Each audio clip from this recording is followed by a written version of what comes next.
Sobat Cooking, ketemu lagi nih di Dapur Iza. Kali ini aku lagi pengen wedang ronde, jadi aku mau bikin sendiri aja. Ternyata bikin wedang ronde itu tidak rumit loh teman-teman. Awalnya aku ngira bikin ronde itu rumit, ternyata mudah banget.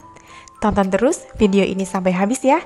Nanti aku kasih tahu gimana caranya bikin wedang ronde senikmat ngeronde di alun-alun Yogyakarta. Let's get cooking.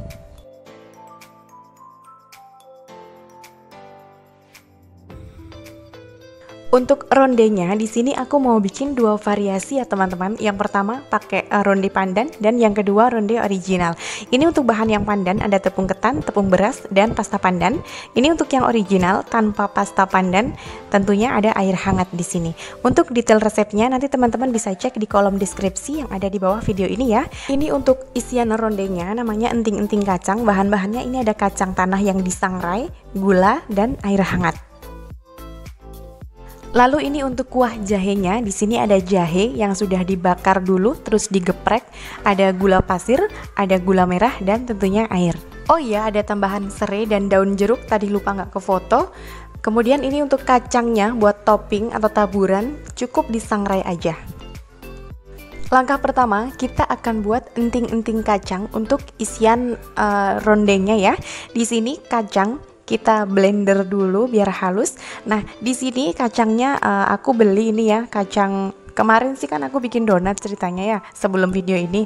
Nah, itu kan ada sisa buat topping donat, jadi aku manfaatin aja pakai bahan-bahan yang ada. Ini kacangnya setelah di blender ditambahkan gula pasir, kemudian ditambah sedikit air antara 1 sampai dengan 1,5 sendok makan aja.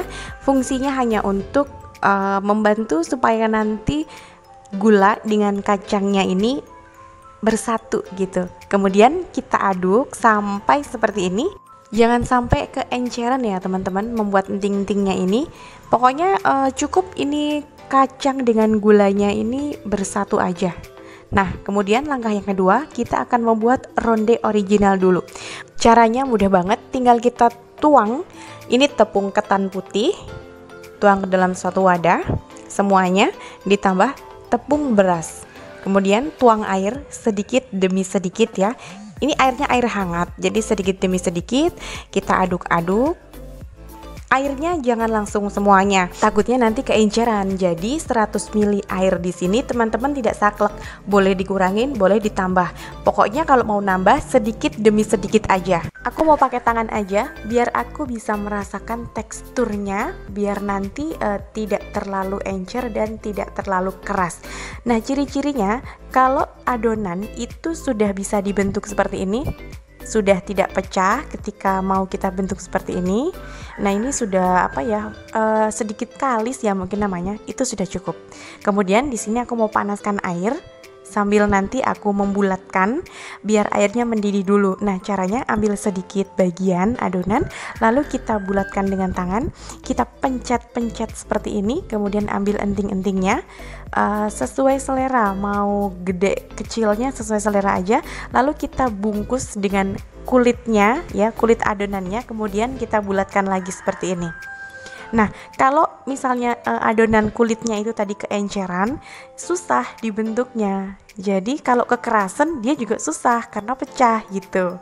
Pokoknya nanti dirasa aja di tangan, kalau sudah enak untuk dibentuk berarti itu sudah cukup gitu ya.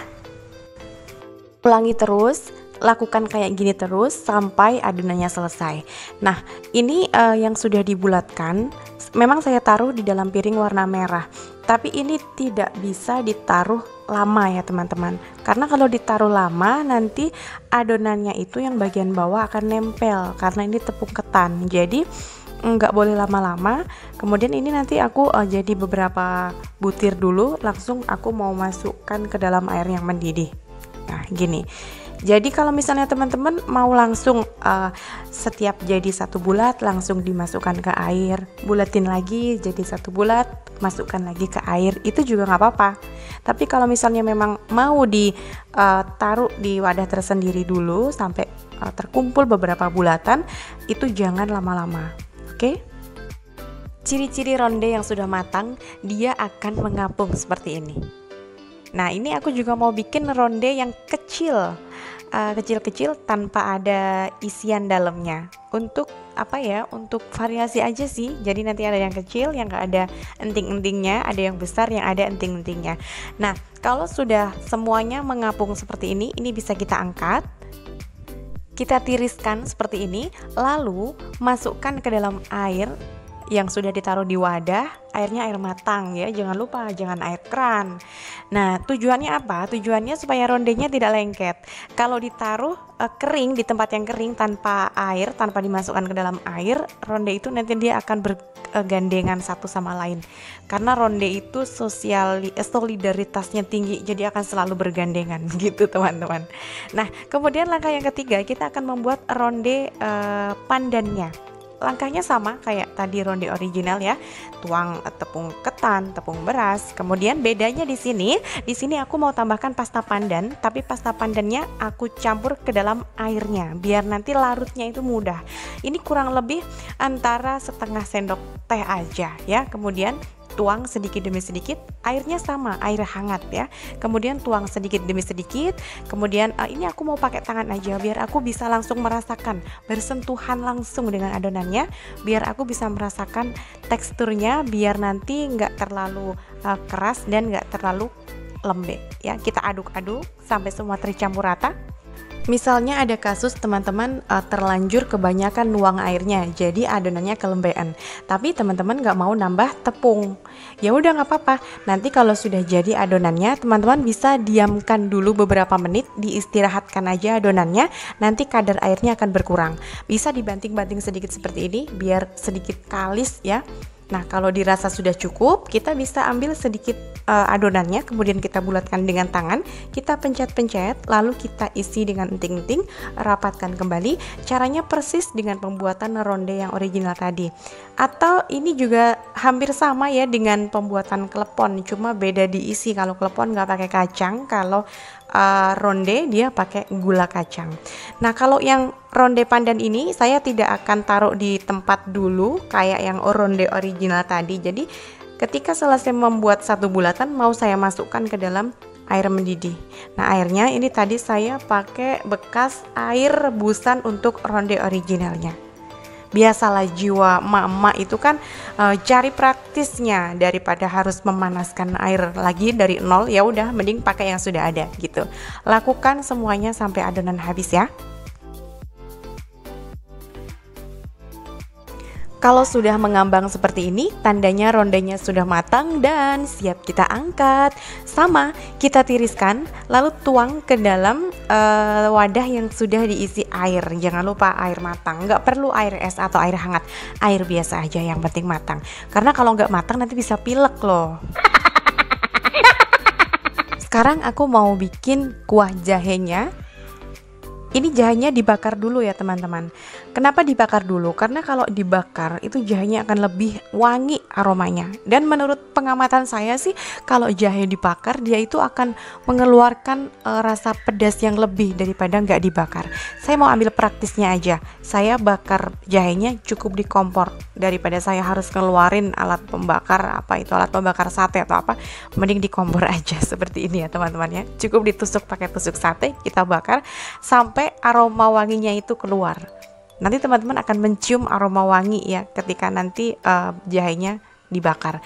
Nah, kemudian tuang air, masukkan gula merah, gula pasir, dan tentunya jahe yang udah dibakar terus digeprek. Jangan lupa jahenya wajib digeprek. Karena kalau nggak digeprek nanti pedesnya itu nggak totalitas keluarnya. Jangan lupa tambahkan 1 batang serai dan 1 atau 1,5 lembar daun jeruk purut. Tadi waktu di awal pas bagian pengenalan bahan-bahan, saya lupa teman-teman. Saya lupa kalau aduh ketinggalan, ternyata serai sama daun jeruknya masih di kulkas. Sekarang aku mau nyangrai kacang untuk topping atau taburan. Nah, ini kacangnya biarkan masih keadaan bulat seperti ini. Kita sangrai cukup dengan api kecil ya, dan sangrai tidak perlu pakai minyak. Kita sangrai tidak lama kok, beberapa saat aja, sampai nanti teman-teman akan mendengar bunyi plik plik plik plik gitu. Nah, itu bunyi dari kacang ini yang memecah. Nah, kemudian nanti ada sebagian kacang yang selaput coklatnya ini akan mengelupas. Nah, itu tandanya sudah matang. Tidak perlu sampai gosong ya, karena nanti kalau gosong itu jadi selain nggak cantik tampilannya juga rada pahit. Sekarang saatnya plating. Di sini aku mau platingnya 2 mangkuk, yang satu buat suami. Nah, ini aku mau proporsinya 4 butir yang pandan dan 4 butir yang original. Lalu aku mau tuang kuahnya juga 4 sendok. 4 sendok. Ini kuahnya wangi banget asli. Perpaduan antara wangi, pedas dan manis ini luar biasa teman-teman. Aku mau taburi kacangnya 1 sendok aja, dan rondenya siap dinikmati. Wedang ronde ini selain rasanya yang nikmat juga menyehatkan loh. Cara pembuatannya mudah kan teman-teman? Selamat mencoba di rumah ya. Untuk teman-teman yang telah subscribe channel kami ucapkan terima kasih. Dan buat yang belum, tolong bantu channel kami supaya berkembang ya. Tolong di subscribe. Terima kasih. Sampai jumpa di video selanjutnya. Bye bye.